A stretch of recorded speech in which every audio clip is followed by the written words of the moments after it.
मसला कश्मीर जो गुज़श्ता 77 बरसों से हल तलब है, अब ये मसला कश्मीरी अवाम की चौथी नस्ल को मुंतकिल हो चुका है।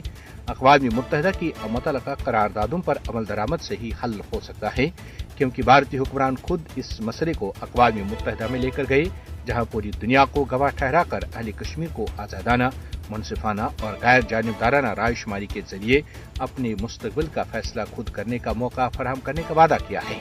लेकिन भारत न सिर्फ अपने वादों से मुकर गया, बल्कि अहले कश्मीर की जानिब से हक़ खुद इरादत का मुतालबा करने की पादाश में लाखों कश्मीरियों के सीने गोलियों से छलनी कर दिए।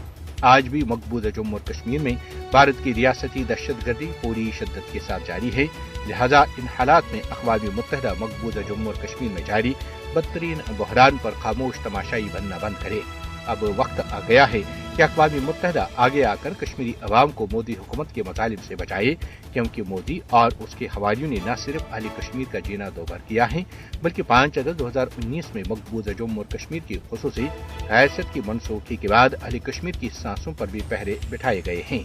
मकबूजा जम्मू और कश्मीर में तैनात भारतीय फौजी दिहाइयों से कश्मीरी अवाम की जिंदगियों और आज़ादियों को तबाह कर रहे हैं, क्योंकि 10 लाख से जायद भारतीय फौजों की तैनाती के साथ मकबूजा जम्मू और कश्मीर अब दुनिया का सबसे ज्यादा फौजी इलाका बन चुका है। जबकि मसले कश्मीर पर अक़वाम मुत्तहिदा की मुसलसल बेअमली से भारत को कश्मीरी अवाम को मजीद दबाने और इनका कत्लेआम करने का हौसला मिलता है। अक़वाम मुत्तहिदा को साबित करना चाहिए कि वो बगैर दांतों के इदारा नहीं है और इससे जद्दोजहद आज़ादी के हुसूल के लिए बरसर पैकार कश्मीरी अवाम के लिए उठ खड़ा होना चाहिए।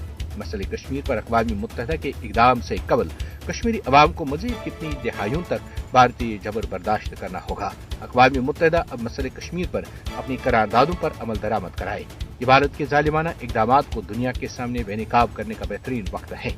मसले कश्मीर अक़वाम मुत्तहिदा की करारदादों के मुताबिक हल होने तक जुनूबी एशिया में अमन एक ख्वाब ही रहेगा।